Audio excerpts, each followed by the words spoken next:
How you doing today, folks? So today I have an unboxing for you once again from the secondary market. This is from, I'm not going to try to say the first name, but Wang, I guess. I'm really looking forward to this one. Hopefully you guys are going to get a kick out of this.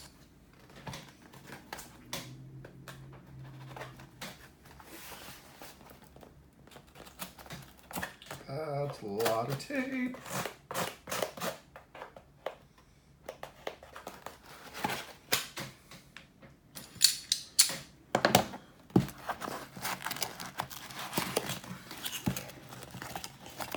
Oh.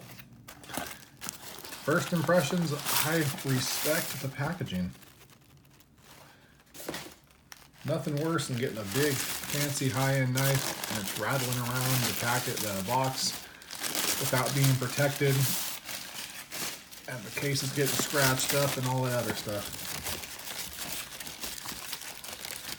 So, we have a Chaves knife. Chaves, however you want to say it. This is a 229, but it's kind of a special 229.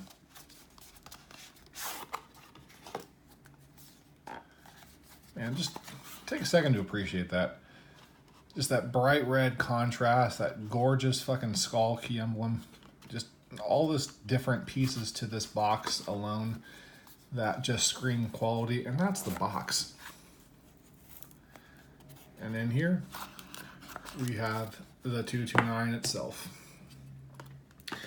Now, a lot of people have already reviewed, unboxed, and checked out this knife. I'm a little late to the party, but oh well. I have the group version. So this is a very limited run of the Chaves 229 group knife with this gorgeous laser etching on there. You can really hear it. I really feel like titanium is very, very slick and it's one of the main things about it I don't necessarily like. And this adds so much grip to it.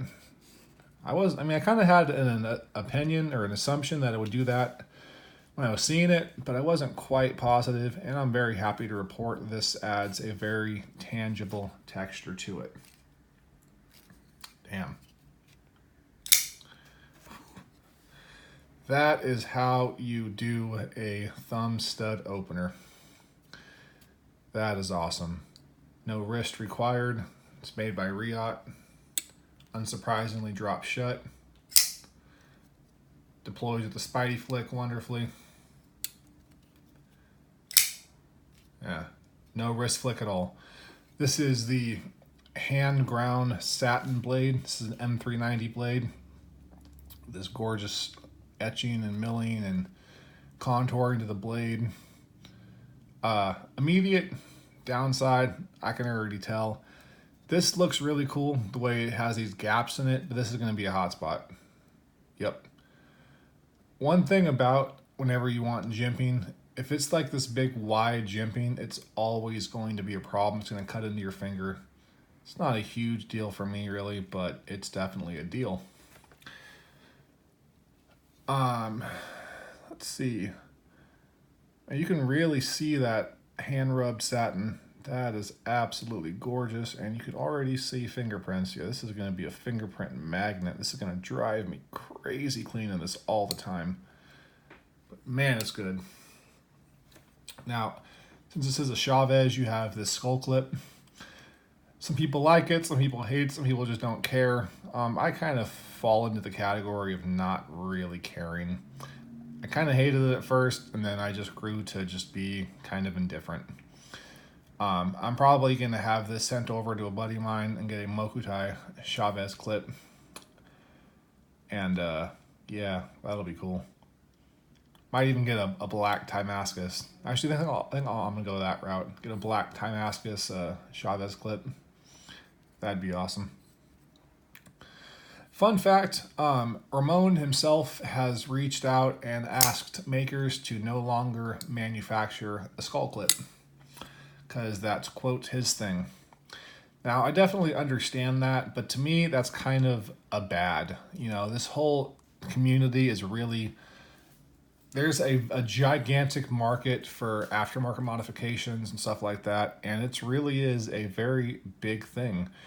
And it's not like anyone's necessarily like trying to steal the designs or whatever the case may be. That's, you know, that obviously happens too, but you know, it's just people that are trying to pay homage and just loving what is there and trying to improve upon it out of pure love and respect. So for him to reach out to several makers, and I can attest to this personally. I've seen the screenshots. I know the people who you reached out to, and asked not to make these clips because they're, quote, his trademark and his thing. Man, I don't really understand you. If I made this and somebody wanted to turn it into some black Timascus, Moku Tai, somebody wanted to bronze anno the shit out of it, somebody wanted to add laser etching to it or change it up a little bit, I would be so happy and honored to just to have my work mirrored and imitated and improved upon that. It would be incredible to me. But, you know, it really is to each his own. This whole hobby as a whole is all about the individual, and obviously he didn't like that. It does not detract from Ramon being a really good guy. I've met him a few times at different shows. He's always very nice. And it doesn't detract from the fact that he makes amazing knives. I have an old Chaves fixed blade somewhere around here. I don't know. I'll turn up eventually. I also have a 228, which is currently on loan. I'll do a comparison between the 228 and the 229 production pretty soon. The 228 being a full custom was about, I think I paid like $700 for it, which is actually a deal because normally they go for a decent amount more than that. But you know, this production variant of the 228, which is now the 229, kind of confusing with the numbers, but this is an Ultramar knife. Again, M390, titanium. This, I really love this laser etching. And pictures, to me, just did not do it justice, man. I love this. This has looked absolutely incredible. I'm pretty sure I will never sell this. This is awesome. It is a little small in my hands. You know, again, the way I carry knives, this is, you know, I got probably half of my pinky stick hanging off of it. But it has enough weight to it and that perfect balance that it, you know, it doesn't really matter to me. It just works. And this, while again being a hot spot, is also still kind of comfortable. It's weird, you know, if you just press down on that straight up, like it's, you know, it's an immediate hot spot, you rake your finger down, all this stuff, there's all these sharp edges, right? But for some reason, the ergonomics with this knife, when you lock everything in, it just fits and it just feels really good. It does have a sharpening choil. It's kind of a bigger than usual sharpening choil, so you can use it as a fingers choil with caution. Now I can get a decent amount of my finger in there. I wouldn't go all the way in. If you happen to have smaller hands, you could definitely do that. But for me, I'm not trying to risk being cut. I also need to mention this is a brand new knife. So I am very happy with this. This man Wang purchased this, apparently put it in a box, and just sat there being a safe queen. And as you guys know, I use my knives. So this is going to go in the pocket. This is going to be carried. This is going to be used, loved. Will be sent out to Apostle P for sharpening because I am not going to mess around with M390. I just don't feel like dealing with that. But as far as a thumb opener, man, that's good. That is unreal. The action on this knife is awesome. I actually have had 229s before. I had one customized from Fanatic Edge, and I also had one stock. Both of them have since been sold. Well, the Fanatic Edge one was given away. A buddy of mine was feeling really in the dumps and had a whole bunch of bad stuff happen to him, so that was sent off to him, and now that's being loved. I see pictures of that one on Instagram all the time. By the way, that was not the knife failing, that was me having my finger on the lock bar like an idiot. It fires out very reliably. People say this feels like an assisted knife. I disagree. I think the action is great. I think it is really, really well dialed in, and this D10 is perfect.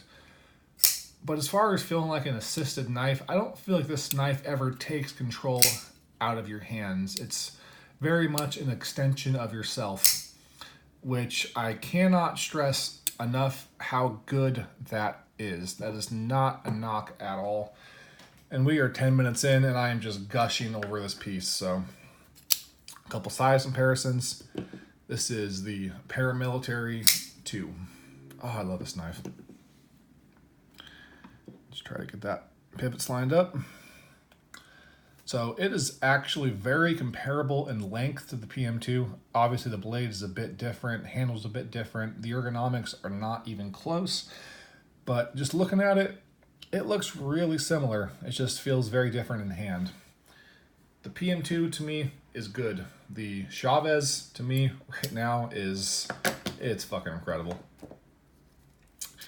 The Benchmade full-size Griptilian. 229, bigger in blade, bigger in handle, definitely weighs quite a bit more as well.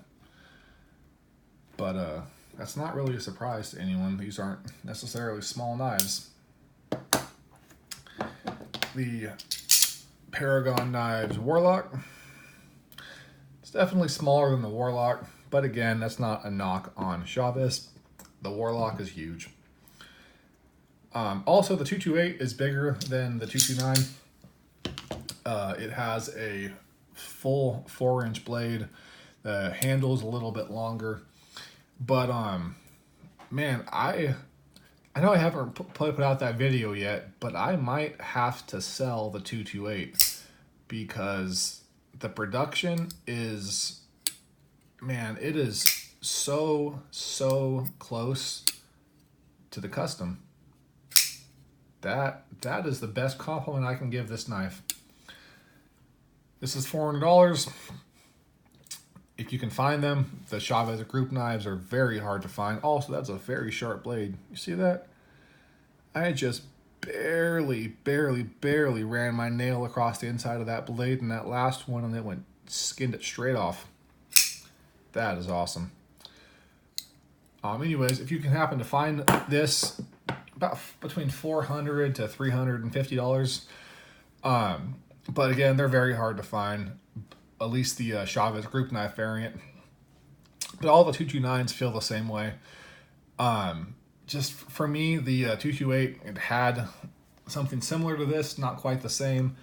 And it just felt a little bit better in hand. But, you know, for the price difference of being almost $500 price difference for what you would normally find the 228 for, I actually feel like the Chaves Ultramar 229 is a better value. Take this out with my current EDC.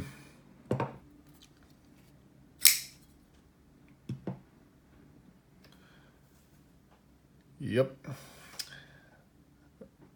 The Tucson TS123 is definitely much smaller, but I don't think that's really a surprise to anybody. Let's do one more. I just happen to have this little thing on my table. So that's the WE Knives Malice. Again, pretty comparable in size. Malice being a little bit smaller. Also, the Malice is heavier.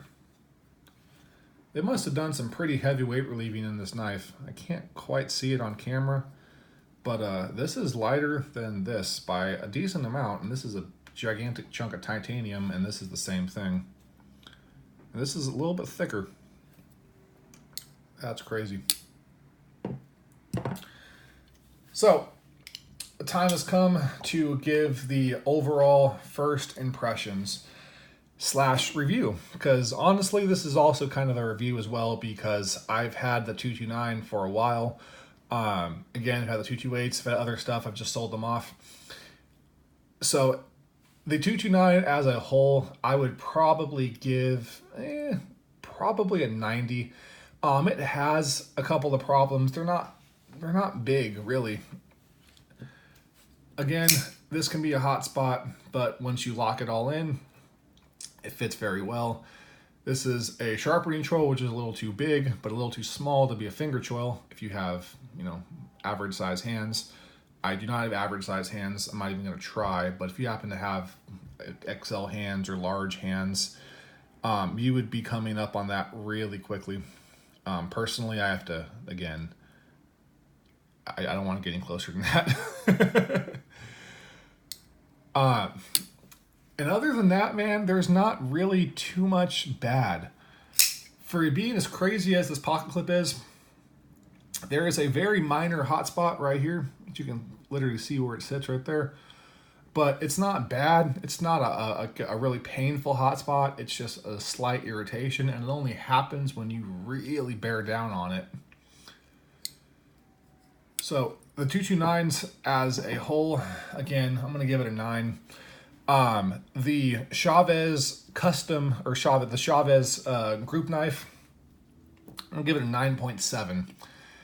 Now, again, this is just aesthetics, right? So you might be asking why I'm giving it, an extra 7 or 0.7 points for that. And it's not just the aesthetics, though. The aesthetics are damn cool. If you happen to like this, man, it is absolutely awesome.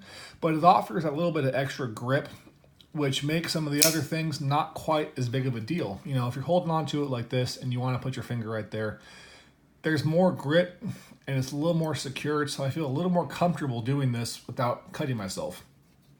Also, it's a bit more comfortable in hand because it has that grip. I know if I actually want to work with it and carry this for a while, it's not going to slide out of my hands everywhere because it's not just plain titanium. Titanium is an amazing material, but it's very, very slippery. So I'm very tempted, honestly, to give this knife a 10, but it's not a 10, but it's really, really close.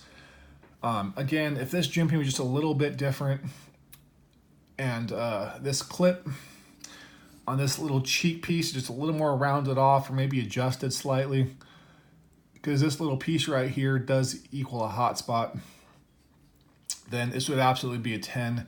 But as it is, a 9.7 out of 100 or a 97 out of 100, that is a ridiculously good score. This isn't a ridiculously good knife. The hype is very much real when it comes to the Chaves knives. They are amazing. They are pretty expensive, but they're very much worth it. So with all that being said, as always, I love you all very, very much. Thank you so much for your time, your support, your likes, your comments, your subscriptions. I just appreciate you all very, very much. And I love you all very, very much. And with all that being said, please do me just this one favor and be kind to one another. There's too much drama, too much negativity, and too much nonsense overall in the world. So let's just take a deep breath, think about our actions before we do them, and just learn to forgive, forget, and to love. That's enough of the hippie shit. Take care, folks. Bye.